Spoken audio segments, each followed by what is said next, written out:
Oke, Assalamualaikum warahmatullahi wabarakatuh, teman-teman semua. Jadi, saya mau ngasih tips nih ke teman-teman. Ketika pagi hari teman-teman mau beraktivitas menggunakan kendaraan, apa yang perlu dicek sebelum berangkat? Ini hal yang wajib ya, apalagi yang mobilnya jarang dipakai. Yang sering dipakai pun juga wajib. Yuk langsung kita tengok. Oke, yang pertama teman-teman wajib cek ya, jalur-jalur kabel yang terlihat aja nggak apa-apa. Agar tahu ada kabel yang terbuka apa enggak, karena takutnya kalau kabel terbuka kemudian mengenai silinder blok atau mengenai besi ground sedangkan dia bukan kabel grounding, itu cukup berbahaya. Simpel aja teman-teman, tinggal dicek aja bagian kabel-kabelnya kayak gini, karena kita tidak tahu tikus itu dia berogotin apa, karena zaman sekarang tikus susah dikendalikan teman-teman. Ini aja mobil ada tai tikusnya nih, ada pup tikusnya, berarti ini pernah kena tikus. Jadi wajib dicek, soket-soket kayak gini dicek, ada yang dimakan tikus enggak, ada yang dikrikitin, digigit tikus enggak. Nah, identifikasi sebelum teman-teman menjalankan mobilnya. Kabel-kabel itu juga tuh, kabel-kabel di sana, kabel-kabel soket ini, pokoknya kabel-kabel dicek dulu. Itu juga ini, itu ya yang pertama. Kemudian yang kedua, teman-teman cek radiator, pastikan airnya segini dan juga aman dari kerak ya. Selanjutnya, tabung reservoir. Ini tabung yang sangat penting. Tabung ini berfungsi untuk mengedarkan uapan dari air radiator yang telah melebihi kapasitas. Nah, uapan tadi akan membuat air radiator dia semakin naik. Ini ada batas low sama batas full. Sebaiknya dijaga jangan sampai low. Ini ditambah nggak masalah, tapi sampai F aja. Sampai F ditambah, tujuannya apa? Agar radiatornya nggak kekurangan air. Kalau dia ada uap, kemudian ini dia ngevakum, maaf kok ngevakum, membuka, kemudian mengalir ke sini, masuk ke dalam reservoir. Dari F ke atas ini masih ada space buat tempat air radiatornya. Nanti ketika sudah sampai sini, misalkan dipakai keluar kota ya, mesin dingin dia nanti akan tervakum lagi, akan menurun tervakum kembali ke sini dalam radiator. Jadi pastikan ini pas di F atau kurang sedikit nggak apa-apa. Itu yang kedua. Yang ketiga, aki wajib dicek. Kalau ini warnanya merah, itu ada sesuatu di akinya. Harus dicek lebih lanjut. Atau ada masa di alternator. Jadi pastikan ininya hijau indikatornya. Ada yang selain hijau nggak bang? Ada warna selain hijau, ada warna biru, ada warna pink, ya. Beda aki biasanya beda indikator. Ini pastikan hijau. Selain hijau, teman-teman harus waspada. Takutnya aki di jalan nanti drop. Itu bermasalah juga nanti. Dia satu kabel, dua, tiga, empat. Ada lagi nih, yang kelima. Yang kelima adalah pastikan minyak remnya nggak rembes bagian booster. Terus ini juga ada level minimal oli. Nah ini posisi masih di atas sedikit nih, masih segini, masih aman. Ya, kalau kurang ditambahkan aja. Ini ada saringannya, tenang aja, tinggal ditambahin aja. Lebih segini nggak masalah kalau minyak oli.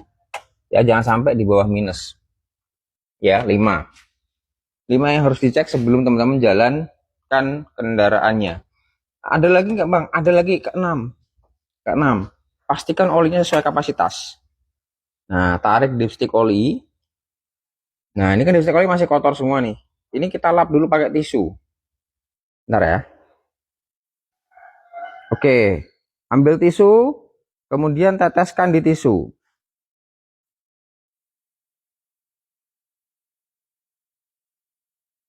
Kemudian dilap.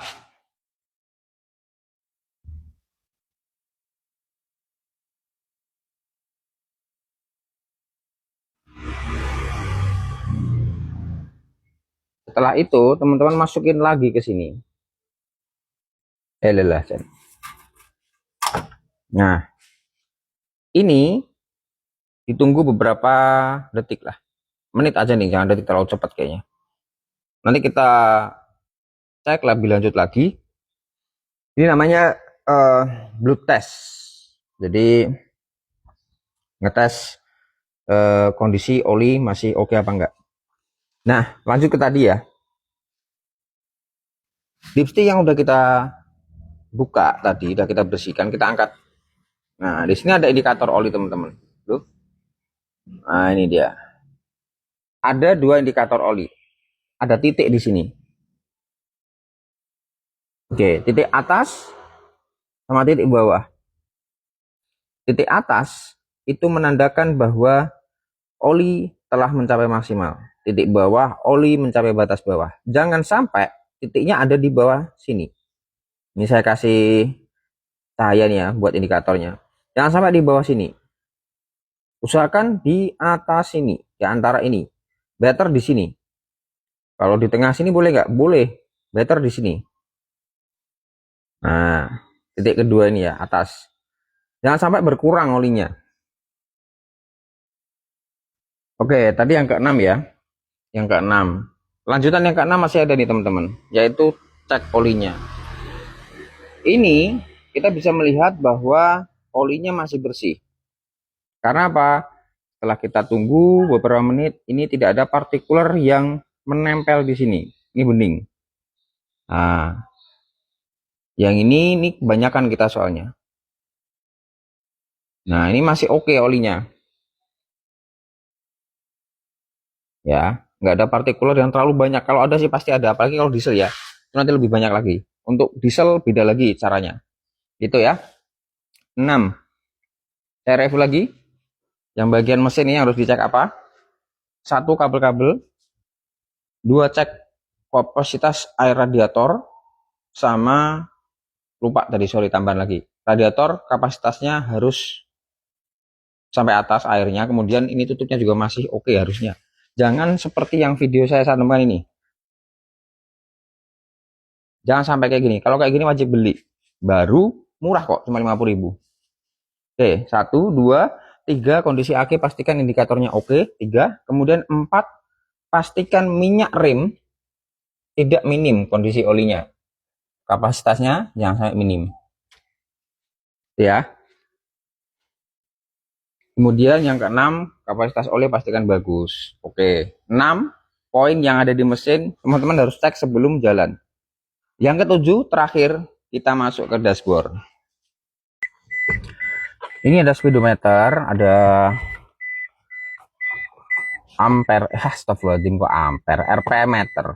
Nah, pastikan ketika menjalankan mobil, RPM-nya di bawah 1000, jangan di atas 1000. Ketika posisi mobil itu akan dihidupkan, RPM dia akan di atas 1000. Tujuannya apa? Agar mobil itu segera mencapai suhu ideal ketika unit akan berjalan. Setelah suhu ideal, maka unit siap berjalan. Bisa nggak sebelum ideal berjalan? Bisa, tapi jangan. Karena nanti akan mengakibatkan suatu masalah di kemudian hari. Gitu ya. Kita coba seperti apa contohnya. Nah, itu lihat. Itu di atas 1000 ya.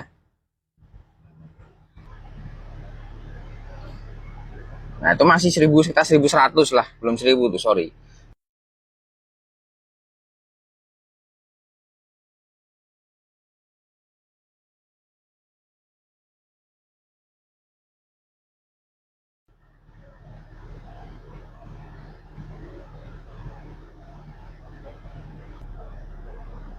Nah, itu sudah mulai turun perlahan nih. Oke, mobil yang sehat walafiat, gak ada problem sama sekali. Itu RPM-nya berada di 1000 maksimal. Nah, dia akan turun tuh. Kalau bisa di bawah 1000. Oh, dia akan turun dia.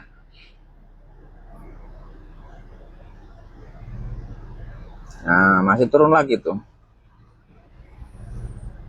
Nah, teman-teman bisa lihat ya. Jadi dari 1000 berapa? 1500 ya. 1500 RPM dia akan turun sekitar 600 RPM, jadi di angka 900 dia turun dia. Nah, ketika ketika RPM sudah di angka 1000 ke bawah, mesin stabil, nggak ada atau nggak ada pincang, nggak ada suara aneh-aneh, unit siap dijalankan. Tapi tetap teman-teman harus waspada ketika posisi unit jalan ini tuh nggak boleh lebih dari setengah, maksimal setengah harusnya. Kalau lebih dari setengah, mobil wajib berhenti, kita diemin dulu. Ya itu aja teman-teman ya. Hal yang wajib ketika teman-teman melakukan perjalanan sebelumnya, apa aja yang perlu dilakukan di mobil teman-teman. Itu ya teman-teman. Terima kasih semuanya. Assalamualaikum warahmatullahi wabarakatuh.